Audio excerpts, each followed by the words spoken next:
Deus in adiutorium meum intende. Domine, ad adiuvandum me festina. Gloria Patri et Filio et Spiritui Sancto.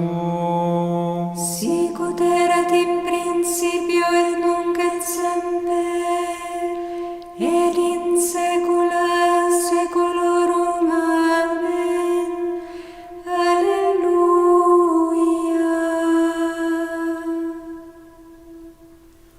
Assumpta est Maria in caelum, gaudent angeli, laudantes benedicunt Dominum.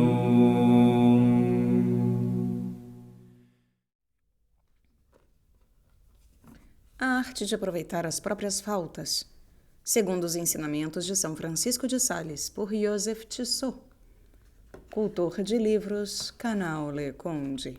Caros ouvintes, caso gostem do que aqui será lido, já sabem, adquirir um livro. E caso gostem do meu trabalho, também já sabem, venham auxiliá-lo. Centavos serão muito bem-vindos, seja via Pix, Apoia-se, PayPal ou Vaquinha. Também é possível comprar livros que chegarão até mim pela lista de desejos da Amazon, como nos fez o Herbert. Obrigada! E também é possível tornar-se membro. Os links estão todos no descritivo. Curtam, compartilhem, comentem, inscrevam-se no canal, caso já não tenham feito, pois tudo isso faz muita diferença em termos de engajamento. E claro, orem por mim, por favor. Que Deus vos abençoe, vos guie, vos guarde, meus caros. Muito obrigada pela presença. Seguimos na parte 2ª, capítulo 7º. Aproveitemos as nossas faltas para repará-las. Uma boa escuta a todos. As faltas, fonte de grande humildade e abundante satisfação. O amor não pode estar inativo. Diz São Gregório, o seu testemunho são as obras. Devemos fazer com que nos seja útil a lembrança das nossas quedas. O fervor que o amor perdoado suscita não deve limitar-se ao sentimento, mas agir sobre a vontade e fecundar a conduta. A tristeza da verdadeira penitência não deve chamar-se tristeza, mas desgosto e detestação do mal, diz nosso amável santo. Tristeza que nunca é aborrecida nem pesarosa, que não amolece o espírito, mas incute atividade, prontidão e diligência. Tristeza que nunca abate o coração, mas o levanta pela oração e pela esperança, e o incita ao fervor da devoção.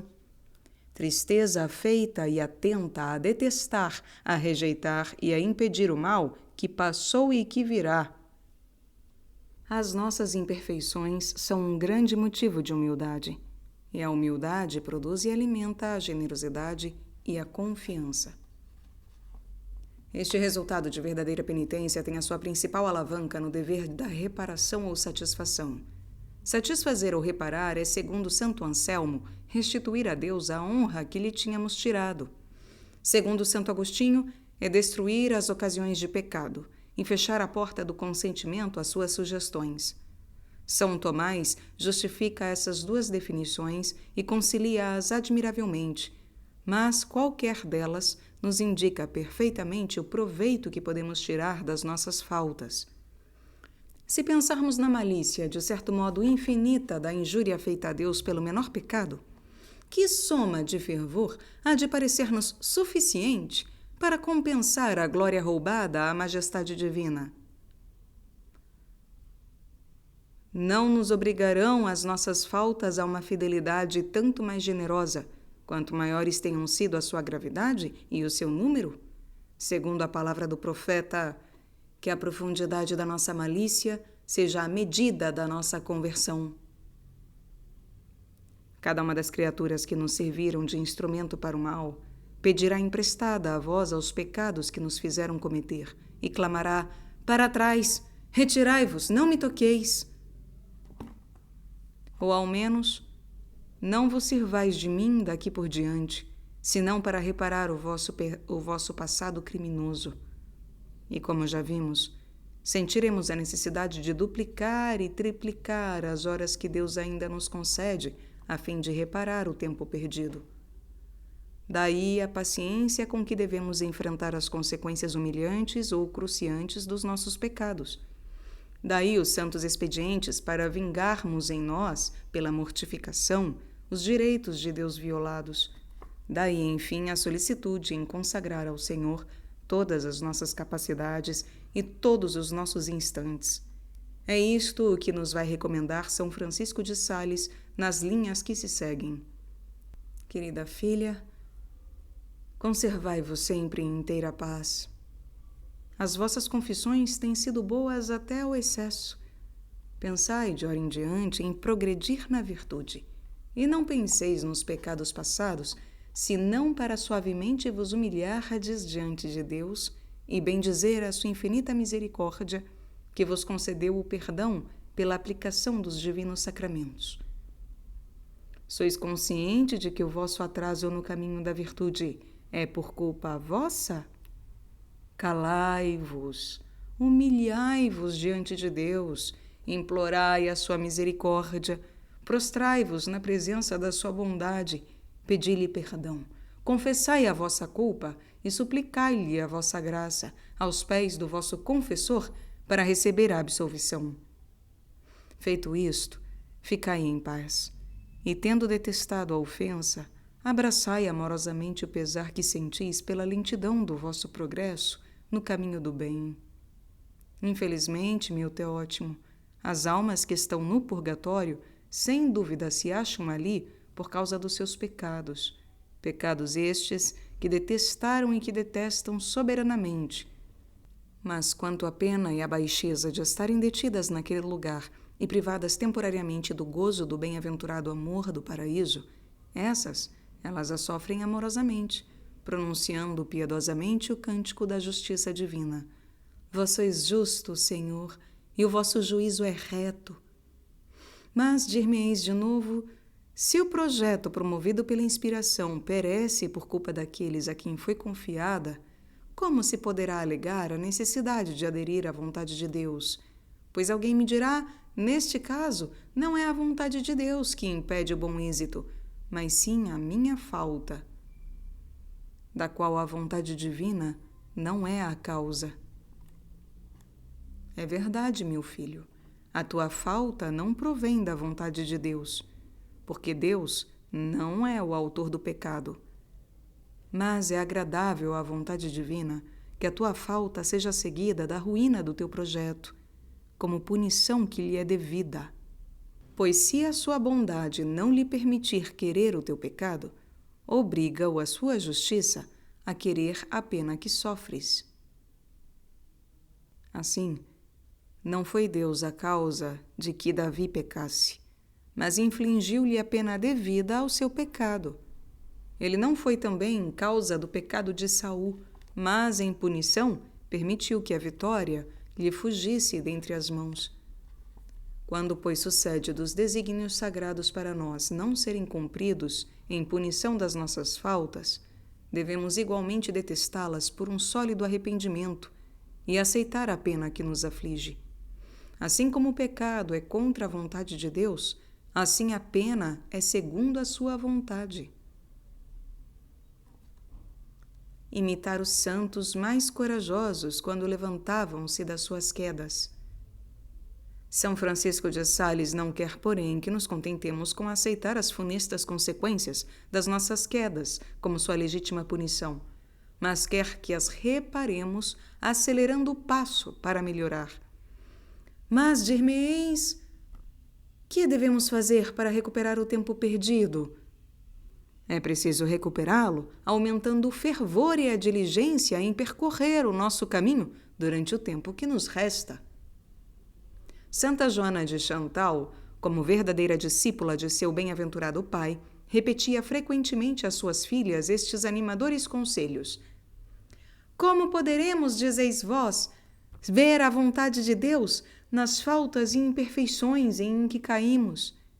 Perfeitamente, minhas queridas, podemos e devemos ver sempre nesse acontecimento a permissão da vontade de Deus, que nos deixa cair em tais fraquezas para nos humilhar, para que nos acusemos e para que amemos a nossa fraqueza, a fim de que, por meio destas práticas, reparemos as nossas faltas e obtenhamos o perdão delas.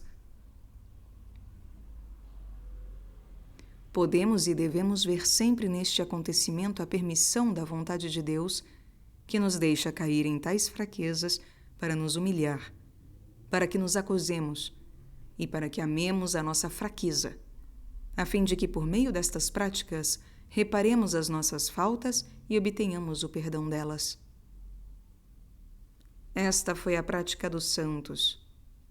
Diz Santo Ambrósio: levantam-se das suas quedas com muito mais decisão de travar novos combates, a ponto de que, longe de esmorecerem o passo, redobram a velocidade da corrida.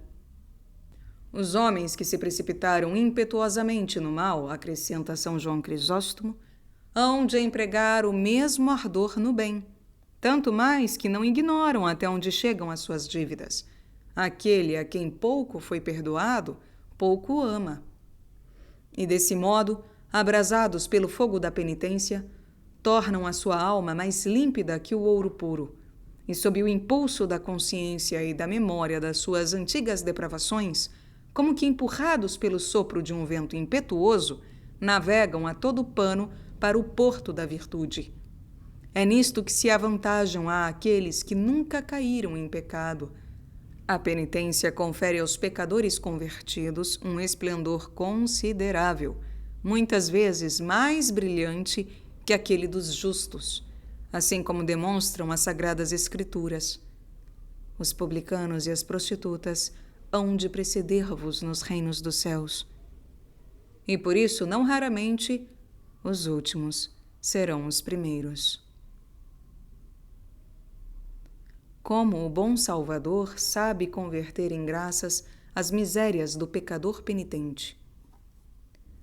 Pode-se objetar que, se é assim, não parece que os pecadores penitentes levam vantagem sobre os justos que não pecaram? E que a justiça restabelecida leva vantagem sobre a inocência conservada? Longe de nós tentar estabelecer um paralelo entre a virtude guardada intacta e a virtude reparada, ou exaltar a segunda em detrimento da primeira. A inocência aproxima-se mais intimamente da santidade infinita de Deus, imita-a mais perfeitamente, e sempre será a bem-amada de seu filho, que a tomou como patrimônio seu e da sua mãe. Nunca o perfume áspero da penitência poderá assemelhar-se ao puro aroma de uma vida imaculada, e como o lírio entre as flores, a inocência conservará sempre a sua deslumbrante candura e o seu particular perfume. Acresce ainda que a inocência perdida rouba ao homem uma dignidade que só ela possui e que, uma vez perdida, já não é possível recuperá-la de maneira alguma. No entanto, segundo a doutrina de São Tomás, mesmo que não possa recuperar a inocência perdida, o homem pecador e penitente forma, por vezes, um tesouro muito maior, reconquista uma fortuna mais sólida, porque, diz São Gregório, aqueles que refletem seriamente sobre os seus extravios passados compensam os estragos com lucros subsequentes e provocam uma grande alegria no céu. Do mesmo modo que num combate se torna mais querido do capitão o soldado que, depois de ter fraquejado na luta, volta a atacar com mais coragem o inimigo, do que aquele que, tendo permanecido fiel no seu posto, nunca se destacou por nenhum ato extraordinário de bravura. Por sua vez, o misericordioso Senhor dispensa tais favores aos culpados que retornam, cobre a penitência a que se entregam com a efusão tão generosa do seu precioso sangue, sabe tão bem fazer que sobreabunde a graça onde abundou o pecado, que, segundo as palavras do nosso santo, converte as nossas misérias em graças, os espinhos em rosas e o veneno das nossas iniquidades em contraveneno para a salvação. Foi assim que Jó, imagem inocente do pecador penitente, recebeu o dobro de tudo o que tinha possuído. Lágrimas de penitência são meio para recuperar o tempo perdido. Este é, como nos ensinou o nosso bem-aventurado doutor, o triunfo do amor. Um autor já citado pergunta-se se haverá alguma receita para recuperar o tempo perdido. Não seria isso tanto como pretender encerrar por trás de umas grades o vento dos furacões? Pois esse segredo existe, respondeu ele, por graça de Deus. Inventou o amor, revelou o amor, e que o amor que está em vós se apodere dele. Esse segredo são as lágrimas, não as lágrimas dos olhos, não, que Deus não concede a todos nem as pede a ninguém, mas as lágrimas do coração, o arrependimento, a dor do coração, a contrição. Deixai cair essas lágrimas invisíveis sobre todo o espaço da vossa vida que ficou estéril por não terdes permitido que o amor o iluminasse. E o amor virá, trazido por essas águas. E quem sabe se diante de Deus esses anos chorados não virão a ser mais belos, mais fecundos e mais valiosos pela penitência do que o teriam sido pela inocência. Talvez ninguém vos poderia lamentar por haverdes pecado, como Maria Madalena, se, como ela, chorasseis. Exemplo de Santa Madalena, rainha dos pecadores penitentes. O exemplo de Santa Maria Madalena confirma tão bem essa doutrina que São Francisco de Sales não deixou de aproveitá-lo. Formaremos com ele a coroa de citações do amável doutor, o ramalhete dos seus suaves ensinamentos e a síntese desse capítulo. Foi tão prodigiosa a conversão de Maria Madalena que, de uma criatura impura e tão contaminada como era, se tornou um vaso puro e cristalino, capaz de receber o licor precioso da graça com que ela depois perfumou o seu Salvador. Aquela que pelos seus pecados era um vaso de mau odor, veio a ser, pela sua conversão, uma flor de delicioso aroma. E quanto mais corrompida estava pelo pecado, tanto mais a graça a purificou e regenerou, à semelhança das flores que se alimentam e desabrocham no meio de uma matéria fétida e pútrida. Pois quanto mais esterco tem a terra, tanto mais as flores lá plantadas crescem e adquirem cores resplendentes. Assim, esta santa, que estivera toda manchada pelo pecado, tornou-se tão bela pela contrição e pelo amor com que fez penitência, que com muita razão a podemos denominar advogada de todos os cristãos e filhos da Igreja, que estão divididos em 3 tipos. Os primeiros são os justos, os segundos são os pecadores penitentes que não querem morrer em seu pecado, e os terceiros são os pecadores impenitentes, que não querem emendar-se, morrendo na sua iniquidade. Não é, porém, destes 2 últimos de que quero falar, pois é gente que não tem pretensão alguma do céu. Não é certamente desta classe de pecadores que Santa Madalena é rainha, mas dos que têm vontade de abandonar o seu pecado, porque ela, que foi pecadora, como nos ensina o Evangelho, havia uma mulher pecadora na cidade, saiu do seu pecado e pediu perdão a Deus com verdadeira contrição, com firme resolução, firme propósito de não recair, incentivando todos os pecadores a seguir o seu exemplo. E quanto à sua penitência, como foi grande e generosa, como ela chorou os seus pecados, quanto ela não fez para os apagar durante a vida e depois da morte do Salvador. Assim como tinha ofendido a Deus com todo o seu coração, com toda a sua alma e com quase todos os seus sentidos, assim também se entregou à penitência com todo o coração, com toda a alma e com todos os seus sentidos, sem reserva alguma, entregando-se toda e inteira aos atos de penitência. Por isso podemos chamá-la advogada dos pecadores, porque os superou a todos em penitência. Vemos geralmente que os homens que receberam alguma ofensa exigem uma satisfação proporcional ao mal causado. Se, por exemplo, lhes roubaram um escudo, querem que lhe seja restituído um escudo. Se um causou prejuízo a outrem, este exige satisfação igual à perda que sofreu. Na lei antiga, quem desse uma bofetada tinha de receber outra, e quem arrancasse um olho ou um dente ao seu irmão devia submeter-se ao mesmo castigo, olho por olho, dente por dente. Essa lei foi abolida entre os homens, mas o Senhor não deixa de pedir que, na medida do possível, compensemos a falta cometida, fazendo por ele tanto como fizemos ofendendo-o. Isso não é exigir muito de nós, já que se pelo mundo temos feito tanto, deixando-nos arrastar por seus atrativos, o que não devemos fazer pelos atrativos tão doces e tão suaves da graça? Certamente não é injustiça pedir-nos isto, não é. Tendo posto ao serviço do mundo o coração, a alma e as suas afeições, os olhos e as palavras, os cabelos e os perfumes, que neles se gastam, é dever empregá-los também e pô-los ao serviço do amor sagrado, sem reserva alguma. Santa Madalena, Rainha dos Justos. Em segundo lugar, Maria Madalena é também Rainha dos Justos. Não lhe é dado o nome de Virgem, mas a verdade é que foi tão excelsa a sua pureza após a conversão que deveríamos chamá-la Arquivirgem. Tão purificada ela foi na fornalha do amor sagrado e por ele restabelecida numa elevadíssima castidade, por forma tal que era tão perfeito seu amor que, depois da Santa Virgem, era quem mais amava a Nosso Senhor. Depois da Santa Virgem, Santa Madalena era quem mais amava a Nosso Senhor.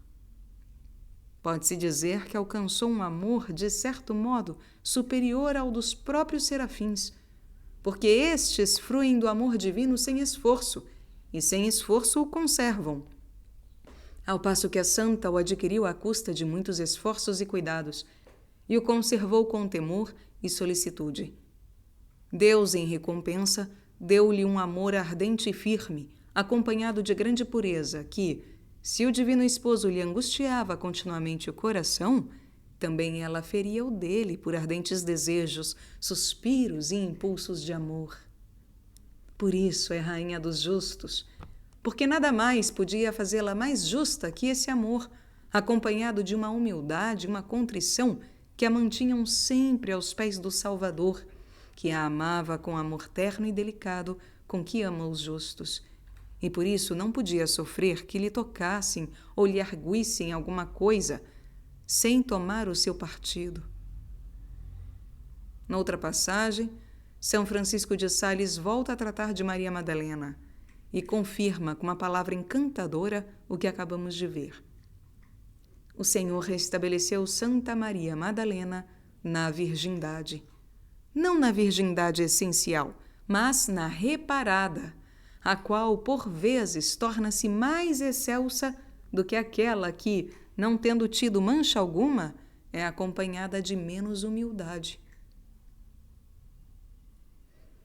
O Senhor restabeleceu Santa Maria Madalena na virgindade, não na virgindade essencial, mas na reparada, a qual, por vezes, torna-se mais excelsa do que aquela que, não tendo tido mancha alguma, é acompanhada de menos humildade. E, enfim, o amável santo conclui: nunca Maria Madalena teria tido tanto amor a seu Salvador se ele não lhe tivesse perdoado tanto. E ele nunca lhe teria perdoado tanto se ela não tivesse pecado tanto.